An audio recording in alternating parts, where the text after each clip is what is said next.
My dear students, this is Class 12 Maths Chapter 4, Exercise 4.5 question number 3 பார்க்க போகிறோம். Find the value of subdivision 1. நல்லா கவனிங்க. Sin inverse நான் ஒன்றும் பண்ணல. இங்கே ஒரு cos இருக்குது, அதையும் நான் ஒன்றும் பண்ணல.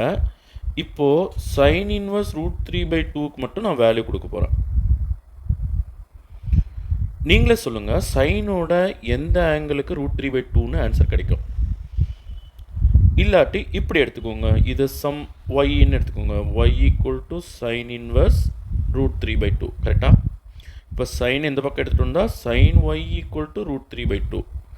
இப்போ சொல்லுங்கள், சைனோட எந்த வேல்யூக்கு ரூட் 3/2ன்னு கிடைக்கும்? Sine 60 degree equal to root 3/2. Sine 60 degree என்ன சொல்லுவோம்? π/3. ஓகேவா? அப்போது இது மொத்தமாக சேர்த்து திரும்ப நீங்கள் 5/3 இங்கே வச்சுட்டு சைன் அந்த பக்கம் எடுத்துகிட்டு போனால் sine inverse root 3/2 equal to 5/3ன்னு வரப்போகுது. புரியுதுங்களா? அப்போது இதுக்கு பதிலாக நான் என்ன எழுத போகிறேன்? π/3. இப்போ காஸ் π/3 என்ன வேல்யூ பாருங்கள். சைன் இன்வர்ஸ் காஸ் π/3, அதாவது காஸ் 60 எவ்வளோ? 1/2. ஸோ இங்கே நான் 1/2 போட்டுக்கிறேன். புரியுதுங்களா? ஸோ ஃபர்தராக சைனோட எந்த வேல்யூக்கு 1/2 கிடைக்கும்? ஓகே, சம் எம்னு எடுத்துக்கிறேன். M equal to sine inverse 1/2. This is some angle. Sine இன்வர்ஸில் வந்தால் இது வந்து சம் ஆங்கிள். ஓகே, நான் எம்முக்கு வேல்யூ எடுக்கிறேன். ஓகேவா? இப்போ சைன் இந்த பக்கம் எடுத்துகிட்டு வந்தால் sine m equal to 1/2. Sine 30 டிகிரிக்கு தான் எனக்கு 1/2ன்னு ஆன்சர் கிடைக்கும். 30 டிகிரி ரேடியன்ஸில் என்ன சொல்லுவோம்? π/6 ஈக்குவல் டு 1/2.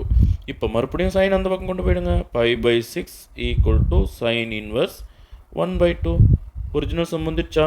அப்போது சைன் இன்வர்ஸ் 1/2க்கான வேல்யூ என்ன? π/6. நீங்கள் உங்களுக்கு இந்த விஷயம் புரிஞ்சிருந்தால் டைரெக்டாகவே ஆன்சர் எழுதலாம். ஓகேவா? தயங்காமல் எக்ஸாமில் டைரெக்டாகவே ஆன்சர் எழுதலாம். ஓகேவா? சைனோட எந்த ஆங்கிளுக்கு நமக்கு 1/2ன்னு ஆன்சர் வரும்? π/6. And also π/6 belongs to -π/2, π/2. இந்த இன்டர்வல்குள்ளே வருது இல்லையா? பாருங்கள், இது என்ன இன்டர்வல்னா இந்த டி, எந்த டி? -π/2 இங்கே இருக்குது பாருங்கள், +π/2 இங்கே இருக்குது. ஸோ இது வந்து 0 அல்லது 2π அல்லது 4π என்ன வேணால் சொல்லிட்டு போங்க. இப்போ 5/6 ஃபஸ்ட்டு குவாட்ரண்ட்டில் இல்லையா வரும்? அப்போ இந்த டிக்குள்ளே 5/6 ஆகட்டும் 5/3 ஆகட்டும் எல்லாம் இந்த இன்டர்வல்குள்ள தானே வருது, ஃபஸ்ட்டு குவாட்ரண்ட்டில் தான் வருது. இந்த 5/6 அப்படின்ற இந்த ஆங்கிள் இந்த இன்டர்வல்குள்ளே வந்துடுது.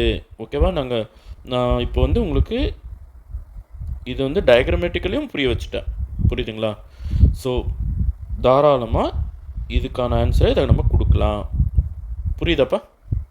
சரி, அடுத்து செகண்ட் சப்டிவிஷனில் என்ன கேட்டிருக்காங்க பாருங்கள்.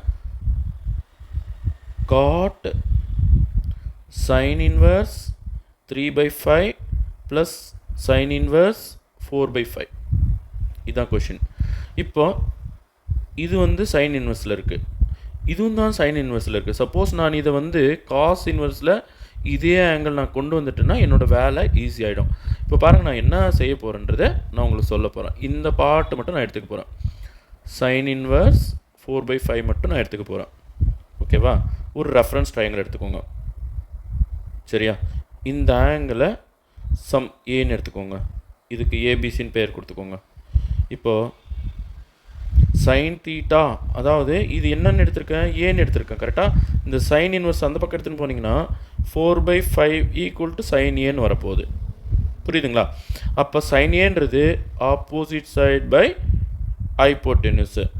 இப்போ 90 டிகிரிக்கு ஆப்போசிட்டில் இருக்கிறது ஹைப்போட்டென்யூஸு. அப்போ தேர்ட் சைட் பித்தாகோரியன் ட்ரிப்ளெட்டில் 3, 4, 5 தான் பித்தாகோரியன் ட்ரிப்ளெட்ஸ்.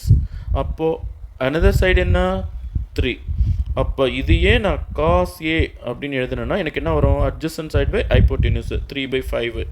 அப்போ காஸ் இந்த பக்கம் எடுத்துகிட்டு வந்தால் cos inverse 3/5 equal to A. பாருங்கள், இதுவும் ஏக்கான வேல்யூ தான், இதுவும் ஏக்கான வேல்யூ தான். ஸோ நான் என்ன பண்ண போகிறேன்? இந்த சம்மில் இதை யூஸ் பண்ண போகிறேன். அப்போ இந்த சம் எப்படி மாறிடும்? Cot of sin inverse 3/5 plus cos inverse 3/5. Okay, so sum மாறிடுது. இப்போது sine inverse x plus cos inverse எக்ஸுக்கு ஒரு ஐடென்டிட்டி இருக்குது, யூஸ் பண்ண போகிறோம். Sine inverse x plus cos inverse x equal to 5/2 எப்பன்னா எக்ஸ் பிலாங்ஸ் டு -1, 1 இந்த இன்டர்வலுக்குள்ளே எக்ஸோட வேல்யூ லை ஆகணும். இப்போ பாருங்கள், நம்மளோட எக்ஸ் வேல்யூ என்ன 3/5.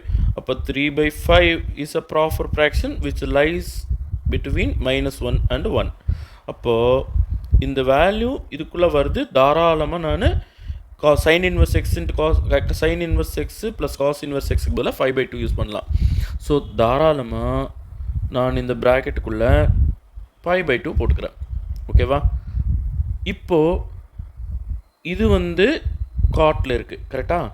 காட்டில் இருக்கிறத 1 கடியில் எடுத்தோம்னா இது என்ன ஆகிடும்? டேனாக மாறிடும். ஓகே, tan 5/2 1 கண்டில் எடுத்துட்டேன். tan 5/2 வேல்யூ என்ன? இன்ஃபினிட்டி. 1/∞ வேல்யூ என்ன? 0. ஓகே, ஸோ இந்த சம்முக்கான ஆன்சர் வந்து 0. சரி, இப்போ நான் தேர்ட் சப்டிஷன் போய்ட்றேன். ஓகே, பாருங்கள், வெளியில் tan இருக்குது. அப்போது இவங்க 2 பேரும் நான் டேனுக்கு மாற்றணும். ஓகேவா? இப்போ இதில் எதுவும் பிரச்சனை இல்லை. காட்டில் இருக்கிறது பாருங்கள், இது ரெசிப்ரோக்கல் எடுத்திங்கன்னாவே tan வந்துடும். tan இன்வர்ஸ் இதுக்கு மட்டும் ரெசிப்ரோக்கல் எடுத்துக்கோங்க. 2 மேலே போயிடும், 3 கீழே வந்துடும். ஸோ இதில் எதுவும் பிரச்சனை இல்லை. பட் இதை வந்து சம் வேல்யூ கொடுத்து நான் டேனுக்கு கன்வெர்ட் பண்ணுறேன்ப்பா. நல்லா கவனிங்க. Some y equal to sine inverse 3/5ன்னு எடுத்துக்கிறேன். ஓகே,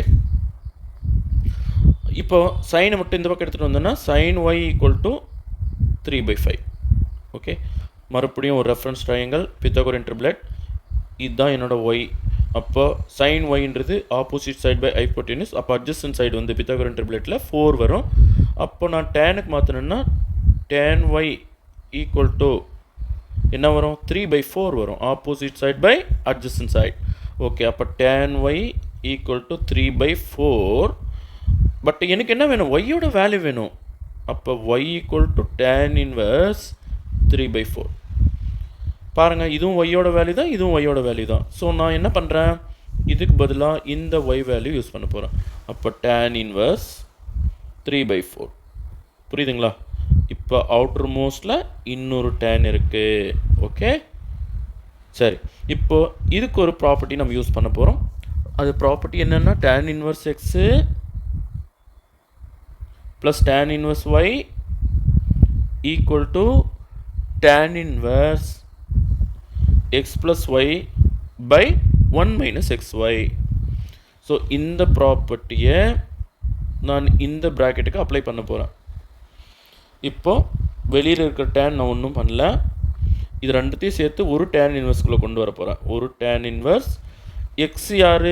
3/4. ஒய் யார்? 2/3. ஓகேவா?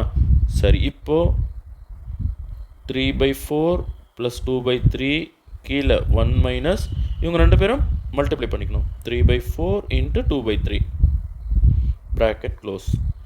ஓகே, அப்போ tan இன்வர்ஸ் 4க்கும் 3க்கும் எல்சிஎம் எடுத்தால் 4 3s are 12. அப்போ 3ஆல் இதை மல்டிப்ளை பண்ணோம், 3 3s are 9. 4ஆல் இதை மல்டிப்ளை பண்ணோம், 4 2s are 8 பை 1 கடியில் ஒரு 1 போட்டுக்கலாம். திரும்பவும் 4 3s are 12, 3 2s are 6 bracket close equal to tan inverse. பாருங்கள், 9ம் 8ம் ஆட் பண்ணால் 17/12. இப்போ 1க்கும் 12க்கும் எல்சிஎம் எடுத்தால் 12 தான். அப்போ 12ஆல் இதை மல்டிப்ளை பண்ணணும், 12 மைனஸ் 6. இப்போ டினாமினேட்டர் சேமாக இருக்கும்போது 12 கேன்சல் பண்ணிக்கலாம். அது போக tan இன்வர்ஸ் 17 மேலே 12ல் 6 கழிச்சோம்னா 6 தானே வரும். அப்போ டேனுக்கும் tan இன்வர்ஸ்க்கும் கேன்சல் பண்ணிக்கலாம். அப்போ இந்த சம்முக்கான ஆன்சர் வந்து 17/6. புரியுதுங்களா? Thank you students.